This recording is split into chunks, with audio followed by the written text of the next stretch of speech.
Good afternoon. I'm Danielle Conway, and you are watching Life in the Law on the ThinkTech Talk series.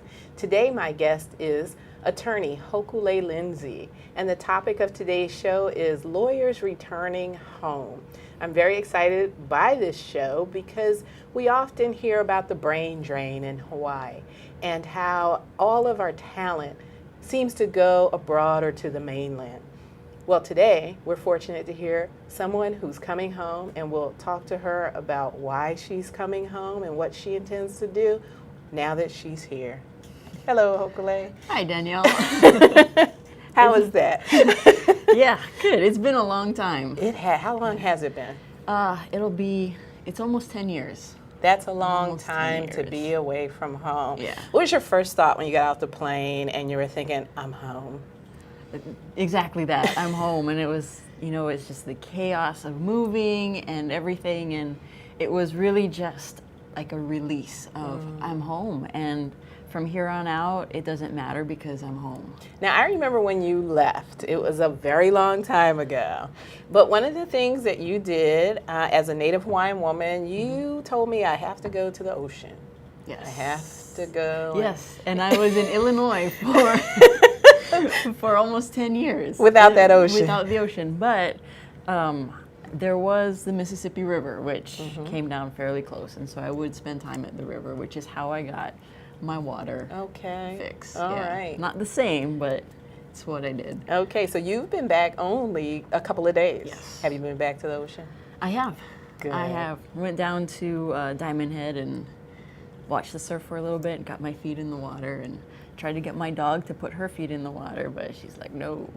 Because she's from Illinois. Yes, because she's a land dog. She's a redneck land dog. So you're going to have to get her acclimated. Yes. All right. Definitely. Well, Le'i, right? Yes. Poor Le'i. Le'i. She's got to figure it out because you had to get in touch with your mana again. Yes, All I did have right. to get in touch back to the Aina. Okay, good. So we're going to talk about what it means to be away from Hawaii as a professional. And then what it means coming back and the experiences that you're bringing back with you. Sure. But before you do that, how'd you get started on this journey off of the island? Wow.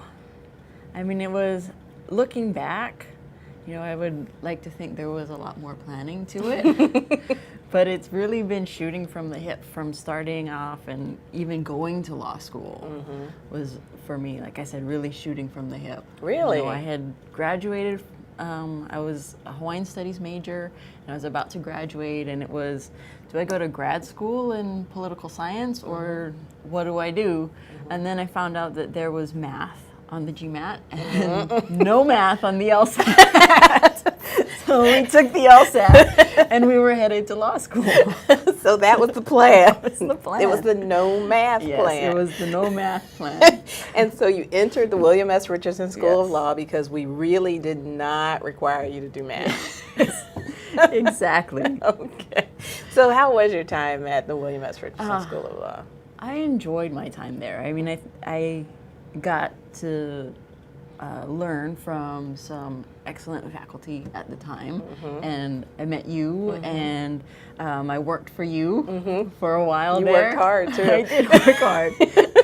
You I worked remember really hard. falling asleep in other classes because of you. That's good to know.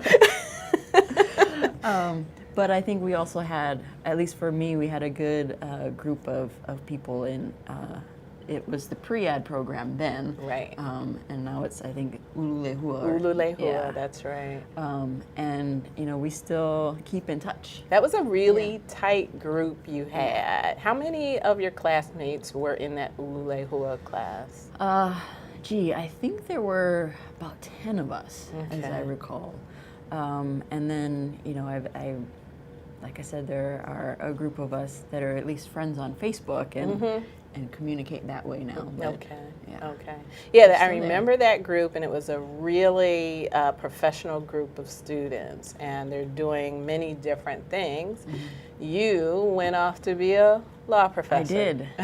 I did. So, what did you think about that experience? That was interesting, and I went, through law school. I decided that I could meld the things that I wanted to do, which the primary focus for me was Native Hawaiian rights and particularly Hawaiian governance. So I figured out, or at least I thought that I could meld that and still get a paycheck by, entering the legal academy. And so that's what kind of drove me to enter the legal academy. And the experience for me was really kind of an eye-opening experience. And I think a large part of that eye-opening experience was moving away and trying to do Hawaiian sovereignty in Illinois. It doesn't make sense. Like, what? What? That must have been really difficult, because not only are you dealing with distance and geography, you're actually dealing with a population that has no foundation in what you're trying to work with. And that was the big problem, was, being in a setting that had no foundation. So all of a sudden, it was like the bottom dropped out from under me. Right? There was nobody to quickly walk down the hall and say, hey, what do you think about this idea? And do you think that this would work? And does this make sense? In order to do that sort of collaborating and just bounce ideas off of people, first required, at least a 30-minute conversation about history, and then answering their questions about why this and why that, when while that's can be productive, it's not the jump in that I needed in order to get things done. Exactly. So with technology, one could argue, hey, can you just get on Facebook, like we mentioned before, and try to reconnect? What's difficult about even using technology to reconnect? I think for me it was, well, one thing is I mean, it's a little thing, but there's a time difference. But there is something, I think, to face-to-face conversation. And I think that this is true, at least from my experience and my upbringing, particularly for the Hawaiian population and people in Hawaii. There's something about being there and talking to a person. I think we've kind of gotten numb to it because we're used to texting and all of that. But if you just read something, it's very difficult to understand, or at least it's a different process of understanding exactly what's being said. And so that makes the typing of your words have to be very careful. And very particular. Whereas, and correct me if I'm wrong, in the indigenous community, a lot is about what's not said. Yeah. Right. A lot is about what's not said. It's about body language. It's about the face and the intonation of the voice. And there's a way of, one thing that I noticed being away is that in Hawaii it seems, or with certain indigenous or minority populations, there's no is not really said. It's you give a roundabout answer that really means no, but you don't want to say no. Right. And so you kind of lose that in communicating. Right, because it can be, communication technology can be now very discrete, black and white, for lack of a better metaphor, and it doesn't give you all the context. Right. And which is part of also what I ran into with doing the research I needed to do. It's like you can read the newspaper articles and you can watch the news, but there's something about being at the legislature and talking story with people and just interacting with people on the ground doing the work that you just can't get from the books and from any sort of media. So to connect this to the topic, and that's bringing professionals home to Hawaii, what seems evident from what you're saying is place is critical. Yes. And in order for you to continue now growing and learning and doing the things that you want to do in the future, place is pivotal. Yeah. Okay. Yeah, I think so. And I would add community is pivotal as well. Okay. Yeah. Interesting. But that's not your only community. The Native Hawaiian community is No, it's not your my only only community. community. You told me No. you had a radio show Yes. in Illinois where you were. Well, I became the resident legal expert. With, I got connected and made some good friends with people, and really formed community. And there's a community radio show up in Illinois, in Carbondale, and it's called Isn't It Queer? And what they focus on Isn't It Queer are issues that face the gay, lesbian, bisexual, queer community. Right. And so I became, like I said, the resident legal expert through many of the court cases that came up in the past year and a little bit longer than that. And also Illinois, like Hawaii, passed the same-sex marriage law. And I think Illinois was 14 and Hawaii was state number 15. So almost back to back. Right. They both did it. And so I got to go on the radio show and talk about those issues and try to explain those issues. Now, could you have done that when you were here 10 years ago? No. Why is that? No. The other part of leaving was, for me, I needed to, at least for a while, to get away and to start fresh and to have, I talked about the importance of community, but I needed to get out of that community in order to figure things out for myself. I didn't have the guts to talk about some things, and other things I just didn't have the vocabulary for. And so getting away from Hawaii, gave me that space to, I think, begin to come into myself. Okay. And develop the vocabulary to say, yeah, I am Native Hawaiian, and I am also a lesbian, and that's who I am, and how do I be that? And then, now coming home, 10 years later, Yes. what do you want to now do with that power? I have, it's almost a list of things Oh, bucket list. that I would like All right. to do, and some of them are professional, but some of them are really about, again, creating and getting out into those communities again, the Native Hawaiian community, the LGBT community, and the intersections between those communities. Because I think part of the reason why I needed to get away in order to find that vocabulary and find myself was when I was here, and I think there are remnants of it still, that, there seemed to be some shame associated between, with Hawaiian families and having family members who are queer or gay. And so being able to bridge that gap and being able to communicate amongst ourselves and with our families, because for Hawaiians, ohana is so important. That's right. That's right. It's everything. Well, look, we're going to take a break. But when we come back from the break, what I really want to connect are the two things you just talked about, being Native Hawaiian, being a member of the LGBT community, and how the law is actually implicated in those communities. Okay, we're going to take a break. You're watching Danielle Conway on Life in the Law, and my guest, Hokulei Lindsey, will return shortly.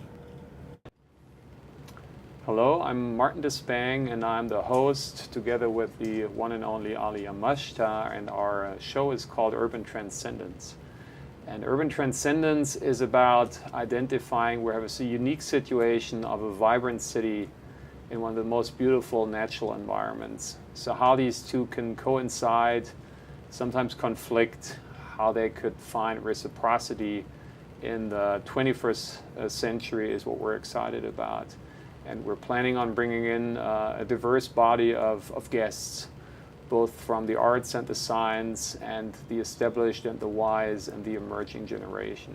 So hope you will join us. We'll always be on Thursdays from 1 to 2 p.m. Thank you. Welcome back. I'm Danielle Conway, and you're watching Life in the Law in the ThinkTech Talk series. My guest today is Hokulei Lindsey. She is an attorney, a law professor, and she's returned home to Hawaii. And right now we're talking about the impact that the law has had on your growth in recognizing the areas where you may have felt burdened, but now are blossoming. And that's the connection of the law to being Native Hawaiian and also to being a member of the LGBT community. Yeah. So what impact did studying law, thinking about law, and actually working in the law have on you as a member of these communities? It was really empowering because in studying the law and working with the law, I mean, it really is a specialized language. And when you get into, for Native Hawaiian issues, when you get into the laws that exist and you start to make the connection between what exists and what you've been taught growing up and what your family practiced, you start to see gaps. And so then all of a sudden, you've got all of these ideas about what else can be done and how can we, further, traditional and customary rights, and how can we further sovereignty, so that we break the cycle of the conversation that has been repeated over and over and over again. And I think part of getting away was being able to see that, because just talking to my parents and talking to my friends, I'm like, oh, we're still talking about that? Right. Why hasn't the conversation proceeded? And I think that some really exciting things are happening within the Hawaiian community and the sovereignty movement right now. And I think, personally, I think OHA has finally gotten a wake-up call as to what their quagmire really is. You're an entity of the state. Yeah, but you're representing this constituency of Native Hawaiians, many of whom believe that they should not be governed by the state. Right. And it is that's what we call between a rock and a hard place. Exactly. Is that something that fueled your research, looking at OHA and its status in the community? A little bit. I came from a background in a school of thought through Hawaiian studies and through some of the mentors that I had, where it was very clear that they drew some very clear lines that I think are correct. That OHA is an arm of the state, and even though OHA is representing and trying to further Hawaiian interests, they're doing that on behalf of the state, which is a completely separate thing from the nation that does exist. Right. So when you were in Illinois at SIU teaching as a law professor, were you able to incorporate what you have learned and what you have practiced in your ohana in those courses? I tried to.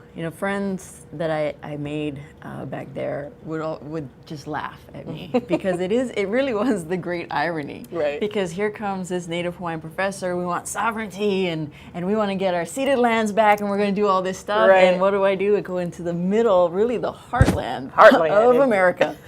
And I end up teaching property law. Exactly. Now, Which, for those of you who've not had the wonderful law school experience, why don't you tell everybody what property law is? So property law is all about owning land. And it's everything that a landowner can do, how they can exclude people, how they can include people, how they can divide it up. Everything that a property owner can do. And you say irony because there's a very different standard and relationship to property that Native Hawaiians have. Right. So for Native Hawaiians, it's an ancestral connection, and when you're teaching property law, it has nothing to do with that. It's all about the commodity of land. Exactly. And so that is an irony. Yes. And so how did you at least attempt to resolve? For a while, I didn't. Okay. For a while, I resolved myself to thinking and put myself in the frame of mind that, sometimes that saying, keep your friends close and your enemies closer. Yes. So it was really about learning everything I could while teaching this about the system that is so different from what I believe and how I was raised to think about the land. And so I made an effort to do that for myself. And in the classroom, I would take opportunities to, try to contrast different ideas. So a comparative approach for your students. Yeah. How receptive were they? It's in Illinois, and at my particular school, it was difficult because these they were students with largely no exposure to anything outside that had to do with indigenous ideas or indigenous rights and those types of movements. But they did have an idea of African American farms and the 40 acres idea. So we could have some discussion about that and how the breaking up of those farms impacts the community and impacts families, which they could understand much more because lots of these kids come from farms. Right. That's what the middle of America is like. And Illinois was soybeans and corn for miles. So they could understand the concept of dispossession. Yes. Okay. Yeah. And that is a core challenge in Hawaii. Yeah. So what did you get outside of Hawaii? What experience did you get outside that you can bring back now to move these conversations along now that you're back home? It is, I think, a little bit of a more nuanced understanding of the law in terms of how the American system works with property and with in terms of also broader rights with how they deal with Native Americans and how they deal with other minority populations. And then I got to, before I started teaching in Illinois, I went to school in Wisconsin, and I wrote my thesis about the ceded lands. And so, and the process of privatizing land in Hawaii. So I've got some deeper knowledge about the American system, and I managed to research and get more knowledge about how that switch from a more communal type or native system of land holding to what we have today. I have some knowledge on that, and so I think bringing all of this together is important. We so often take for granted our history, and forging forward, I think, is really part of it. Is really standing on the shoulders of giants. Who came before you and what did they do? So it's understanding why Kamehameha III undertook the Mahele process. What was he trying to do? And my take on it is he had good intentions, and he really wanted to help his people and preserve the land holdings that they had. But didn't work out that way. Right, but if you go in with the intent, how can we build and how can we further that? Because those are the giants. And that could actually help to respond to the question of OHA's position and what we're calling a position between a rock and a hard place. Yeah. They have good intention. Yeah. Right? And so it's for the community to decide how to work together to achieve those objectives. Exactly. Interesting. So that's how the law impacts Native Hawaiians, at least with your research and then your ability to bring that experience and that research home with you. Yeah.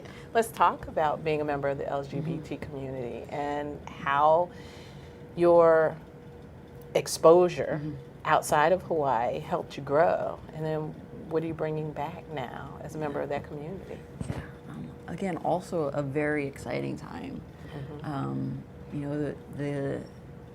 The law is changing so rapidly with regard to LGBT issues and in gaining that exposure, you know, a marriage is just one portion of it, you know, and there's such a broader discussion to be had about what families mean and what it takes to form a family, and you know, what sexuality is, and how does the law deal with that? You know, marriage, like I said, is one thing, but we've got transgendered people who are treated differently, even at the airport, you know, in searching them. And how do they get IDs that reflect the gender that they are? Their identity. Yeah.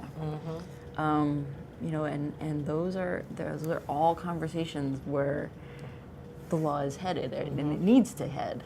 And in another respect, and how it connects to your expertise in property law, is also how to hold property, how to establish intention as beneficiaries. When people get married, it's not just the process of getting married, it's everything that can flow from that. Yes. Yeah. Yes. And you know, it's still a patchwork of laws throughout the United States, but you know, like you were saying with marriage, so much more comes with it.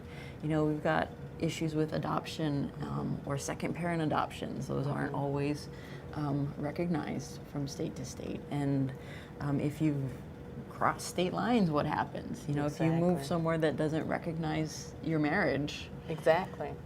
Yeah, I just returned from Japan with my son, and we don't share the same last name.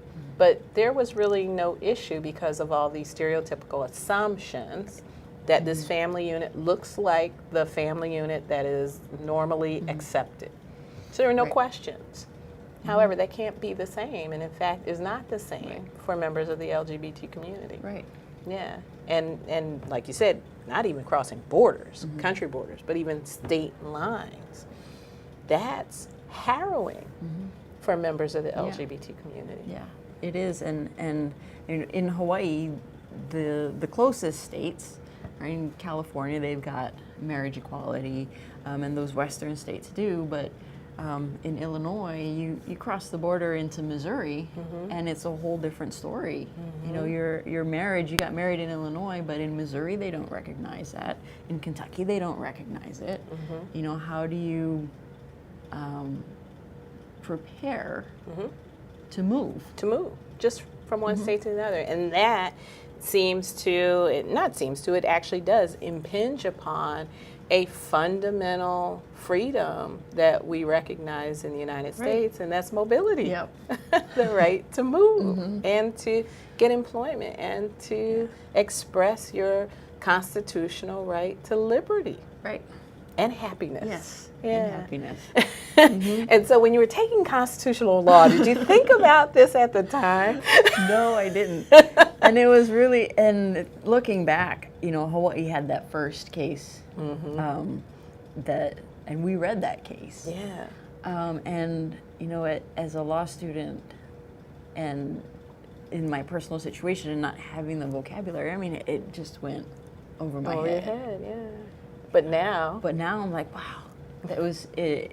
It was so significant to get a conversation started. Right.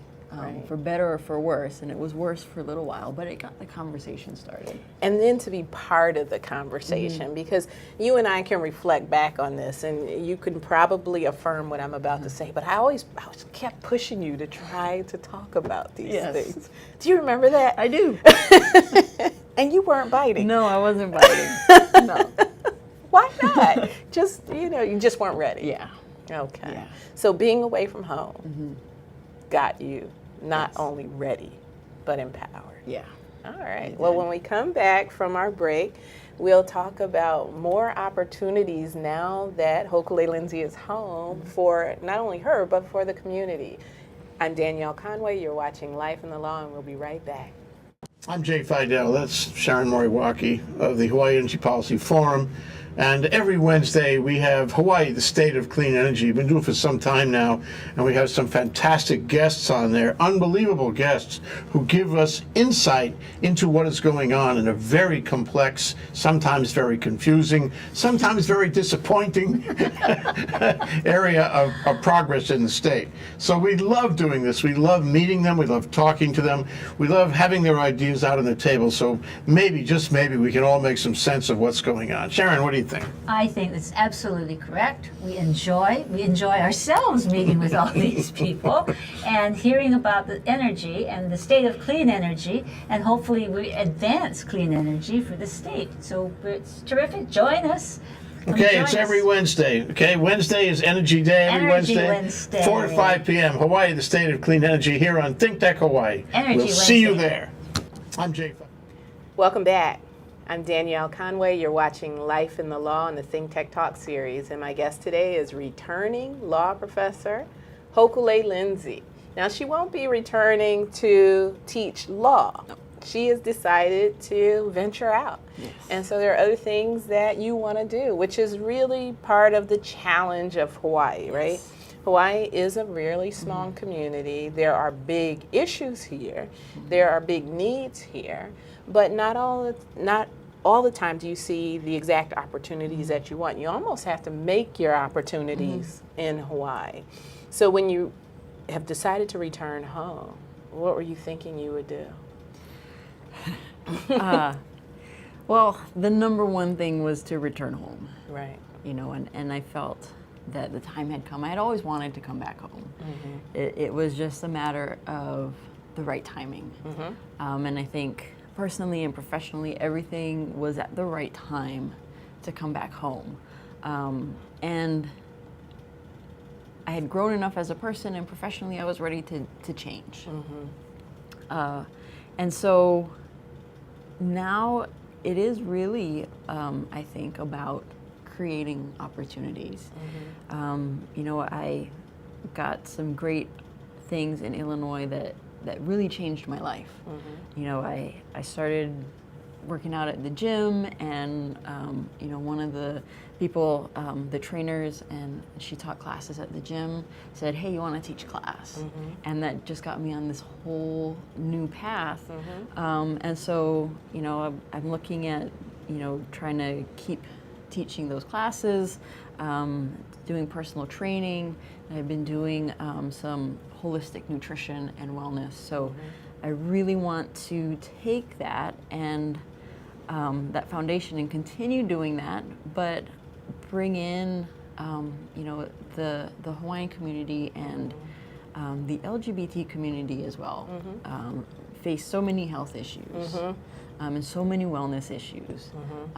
I would like to bring those things together to, you know, create a practice, to get people to understand a healthy lifestyle and to make the change if they want to make the change, because you've got to want it. It's not easy. It is not easy. You know, you've got to want it. So this new area that you're making me think of, it's not really new, but I'll say it for the viewers, is this social entrepreneurism. It's taking all of your experiences and taking the loves that you've acquired now, health, wellness, diet, and actually creating a business model to do that kind of work. And that actually could benefit from a law degree. Yeah. Well, and what I realized in teaching those fitness classes is that the law degree, there is something about the clarity that lawyers need to communicate with. That really help. You know, you're standing up there in front of a class and you've got music going, you've got a microphone on, you've got weights and whatever else you're dealing with, and then you've got to explain what you're doing to the class so that the class moves safely and they achieve their goals. Right. And I'm convinced that it was the law degree. Say, I'm convinced. Well, yeah, that you help have to do that. communicate rapidly and Yeah. quickly and with clarity, Yeah. like you said. And so it's not just performing the act, but it's also developing the business model around it Yes. that you really are interested in doing. Yeah. That's terrific. Yeah. So, what can we do in Hawaii, for example, to help generate this transition for you? How can we do this? Do you have a business you're starting? Do you have? I am trying to start a business. I've got the name all picked out. Excellent. and, You don't have to say it if you don't want to, but well, the name I picked out is Ka'uluokala, Okay. right? So it's the rising sun. And the idea of that rising sun being a new beginning, right? In Hawaiian philosophy and Hawaiian thought, and I think this is true in many indigenous cultures, the light always follows the darkness. So when the sun rises, it's the beginning literally of a new day, but it's also the beginning of a change. okay. So it has personal So, meaning as well as yes. professional meaning. Yeah. Terrific. Yes. Terrific. And in that, I want to do the fitness and the healthy lifestyle and some of the nutrition work. I've also been thinking, you know, we've talked about the LGBT community, and now there's marriage equality. Well, marriage equality comes the other side of it. You know, what do you do when those relationships start to fall apart?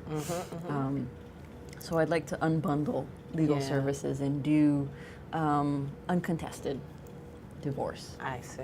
Yeah. Yeah. And that's, you can only do uncontested divorce, I believe, in Hawaii. I'm not a family law practitioner by any stretch, but if you don't have children. Right. But then the question is, can you, once you start those legal services and that counseling for individuals, could you move into the more contested or managed divorces that would help to negotiate Yeah. when you have children? Yeah, that's a possibility.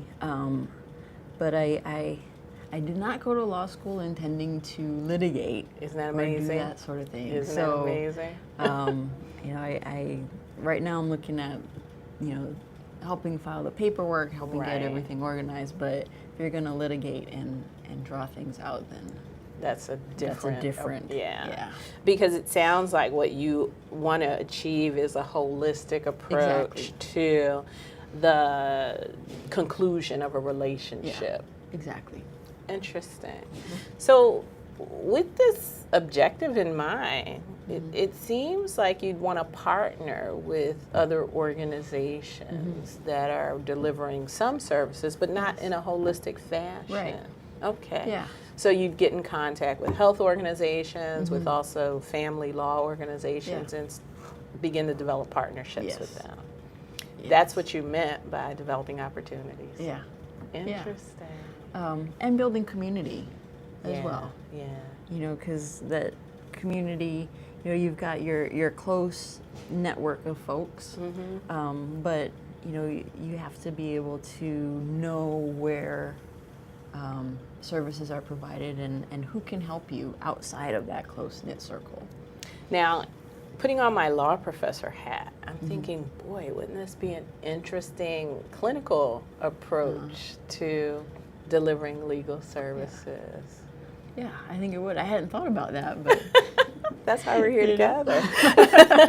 Because I don't think that we at the law school actually delve into that category so much. yeah, that would be interesting. I know that the judiciary, I think they have their ho'oponopono mediation thing, which I think might be similar, although we're not mediating in the sense that I think that they're working at it. But it is that, like you said, a more holistic approach to solving problems for That people. sounds like the kernel of your business plan is really making something that could be disconnected and also quite torturous, Yeah. being something actually that growth that can come Right. out of that and achieving that holistic outcome. Yeah, Yeah, I think so. And as difficult as that sort of family law area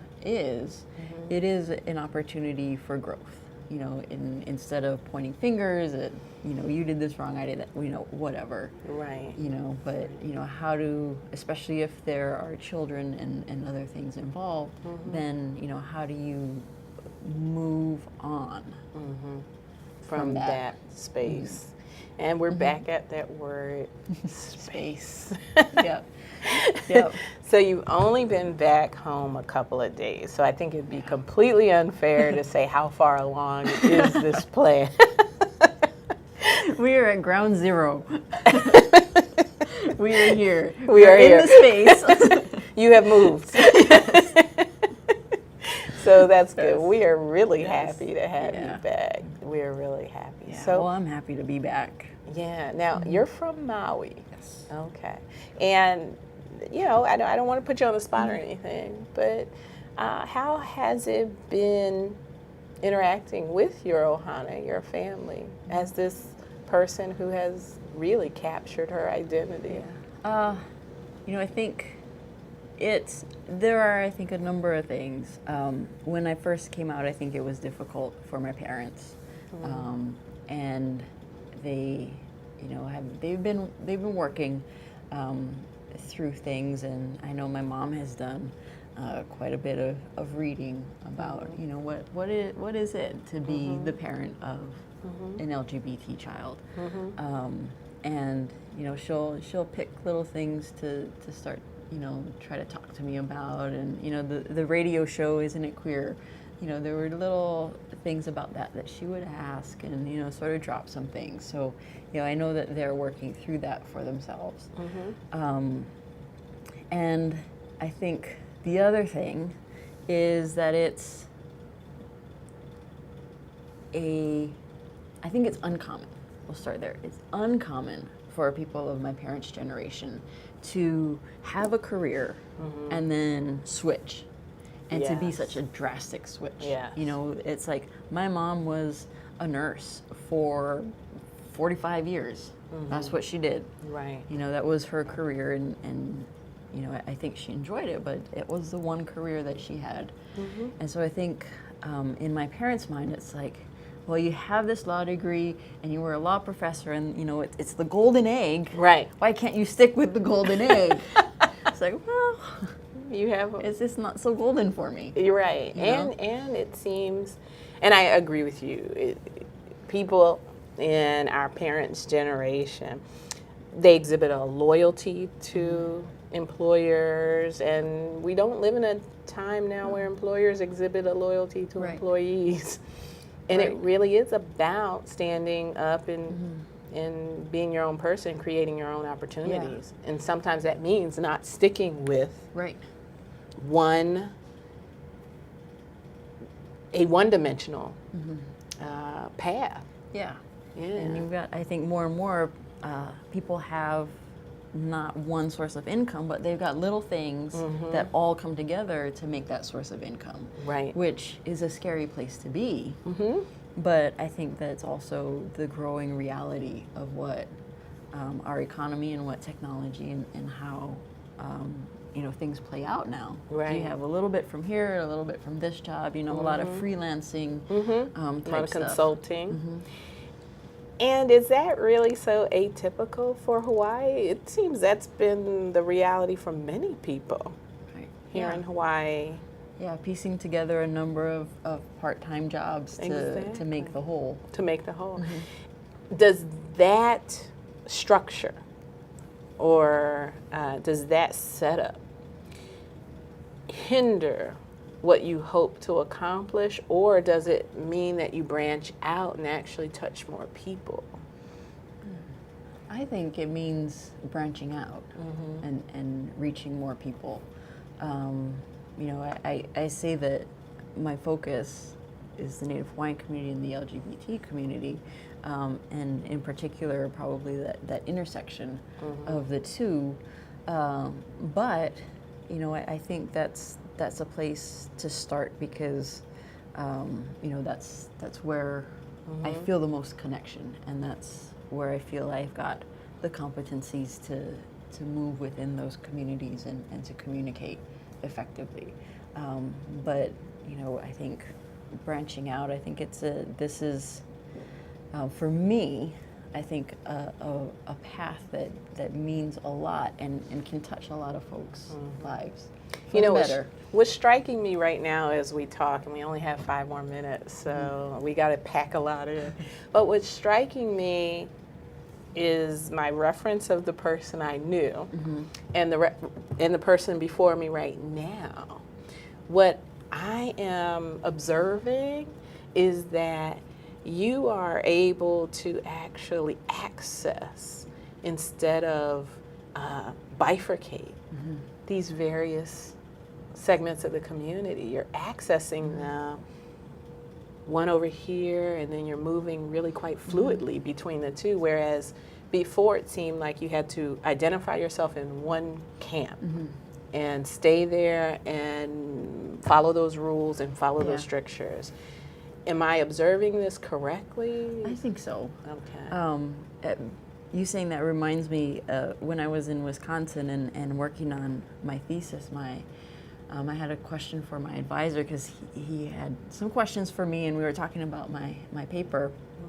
And I made a comment to him. I said, something about, well, that would change. If I said that, that would change the position that I've taken in the past.